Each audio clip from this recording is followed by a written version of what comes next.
So if you're outside of the United States or something, the narrative that the mainstream media is going for right now, this is the background, just in case you don't have the context here. The, there's been a free speech kind of assassination of a guy that was speaking on college campuses, which is supposed to be the haven of free speech kind of areas, and he's saying basically pretty normal stuff. So you would think that that would be the free speech, like you're canceling free speech if you actually shoot a guy for talking about stuff. Not even, you can't even claim it as hate speech. It's just like normal stuff, right? But now the mainstream media is going to shift the perspective now, and they're going to try. No, it's not the guy that was shot for saying true stuff. It's the guy that was. It's this comedian that's on late night TV show that got canceled, right? That guy getting canceled, which looks to me like a free market kind of thing, because his ratings were poor. He's probably losing money, and he keeps on saying unpopular things. And so the capitalist system, American capitalism, looks to me like they said, we got to fire you. You know, they didn't cancel him. They didn't threaten him. They didn't say you can't go on YouTube. You can't go on any other air. They're going to, right? So there is some kind of thing like with these airwaves, because there used to be like only so much space on the airwaves before we had like the internet. So I think we have to deregulate that. So, but it looks to me like the guy just basically got fired. And so they're going to try to say that's the free speech. They're being attacked by the free speech because some guy got fired, right? That's the narrative. Now, 10 years ago, they would have been able to say that. They would have said the guy that got shot's actually a fascist, and Jimmy Kimmel is a hero, a savior of the republic that's basically a martyr because he lost his job. That it's so crazy to me, but that's would have worked like 10 years ago. But like right now, the mainstream media has lost monopoly power. So I don't think they can push. So it looks, I just look at it and say, there's no way anybody's going to believe that. It's like you're just killing your goodwill, your credibility, your no one trusts you, and you keep on doing it. But maybe I'm wrong, but that's my perspective on it. And so that's what I'm looking at here. It seems kind of ironic. So in any case, so it's like, let me get this straight, mainstream of sewage media. A man gets shot for saying something as spicy as 2 + 2 = 4, which shouldn't be a very spicy thing to say, because apparently the arithmetic is now a hate crime in the books of some people for whatever reason, and yet somehow it's Jimmy Kimmel, a late night comedian, paying the American free market price of losing a lot of late night eyeballs. That's the real story of fascism, because he lost because of capitalism, that he played the game and he got fired. That's how. So math gets bullets, flabby punchlines get sympathy cards. That's how it's working at this point, or that's how they like it to work. It's kind of crazy. So behold the heroic narrative pivot. Step 1, ignore the literal violence.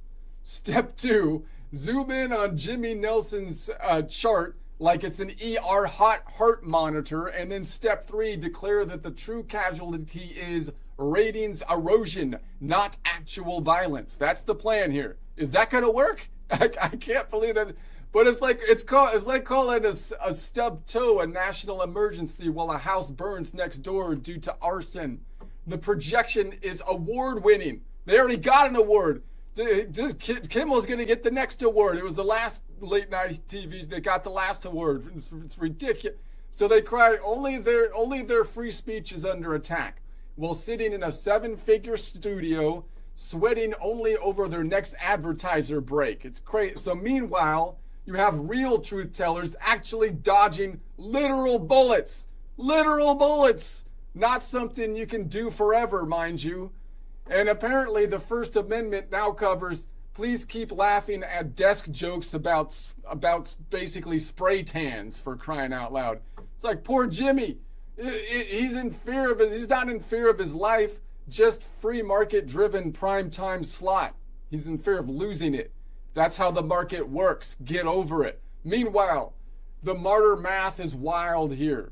One man literally bleeds for the right to speak, And another man metaphorically bleeds when a TikTok dance review beats his monologue in the key demo. That means you get fired by the American capitalist market if you're getting beat by TikTokers. Okay? Only, only the latter, we're told, is fighting for free expression. Sure, my empty cough mug is also fighting for thirst oppression. And the Escape Plan Classic, if the mean ratings don't stop, I, Jimmy Kimmel, may have to pull a Rosie O'Donnell and move to Ireland, for crying out loud. That's how bad it is. So because nothing screams brave resistance like better Guinness and lower expectations. Final curtain. Real bullets versus bad punchlines. Actual silence versus shrinking applause. Yet the media sermon is clear. If late night hosts can't hold 1.3 million viewers, democracy itself may crumble. The takeaway, according to the mainstream of sewage media, the public fell not with a bang, but with a Nelson chart rating whimper. Okay, let me try it again. Obviously, I had the joke outline, and then I had ChatGTP spice it up, but Chat tends to write things not exactly as I would say them, so I'd have to reverse this. I'd have to rehearse the script in order to do it. But let me try it again, because I'm trying to get the images. Chat gives me good. And by the way, I had some images that were these are just AI images, so they're not actual images, right? I'm just saying, Chat, give me some AI images for the lines I'm pulling out here that I'm just doing fairly quickly. So, you know, it's a rant narrative, so don't be too critical on the images. Hopefully the image doesn't generate anything bad that I didn't, my editing team didn't pick up or something. But anyway, here we go. So let me get this straight, mainstream of sewage media. A man gets shot for saying something as spicy as 2 + 2 = 4 because apparently arithmetic is now a hate crime. And yet somehow Jimmy Kimmel, late night host Jimmy Kimmel, paying the American free market price of losing a lot of late night eyeballs, is the real story of fascism here. Are you kidding? So math gets bullets, flabby punchlines get sympathy cards. Is that how it's working? Is that how it's working? Behold the heroic narrative pivot that they're putting forward. Step 1, ignore the literal violence. Step 2, zoom in on Jimmy's Nelson chart like an ER heart monitor, so that's all we could see. Step 3, declare that the true casualty is ratings erosion, not actual violence, you bigots. So it's like calling a stub toe a national emergency while a house burns down next door due to arson. The projection is award-winning. The last guy already got an award for his projection. This guy's on his way. It's ridiculous. So they cry that only their speech is under attack. Only their speech is under attack while sitting in a 7-figure studio sweating only over their next advertising break. Meanwhile, you have real truth tellers dodging actual, literal bullets for saying stuff, like true stuff, not even hate, just like normal things. So that's not something you can do forever, obviously. So apparently, the First Amendment now covers, please keep laughing at my desk jokes about spy tan lines, right? About spray tan lines. Poor Jimmy, he isn't in fear for his life, just his free market-driven prime time slot. That's what he's worried about. His prime time slot, his cushy job. Let's not go over the top here, okay?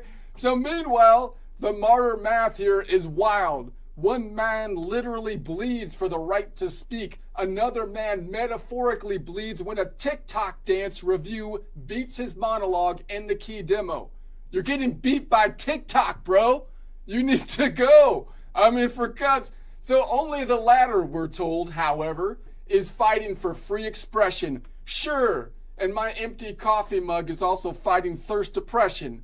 And the escape plan, it's a classic for Jimmy Kimmel. If the mean ratings don't stop, I may have to pull a Rosie O'Donnell and move to Ireland.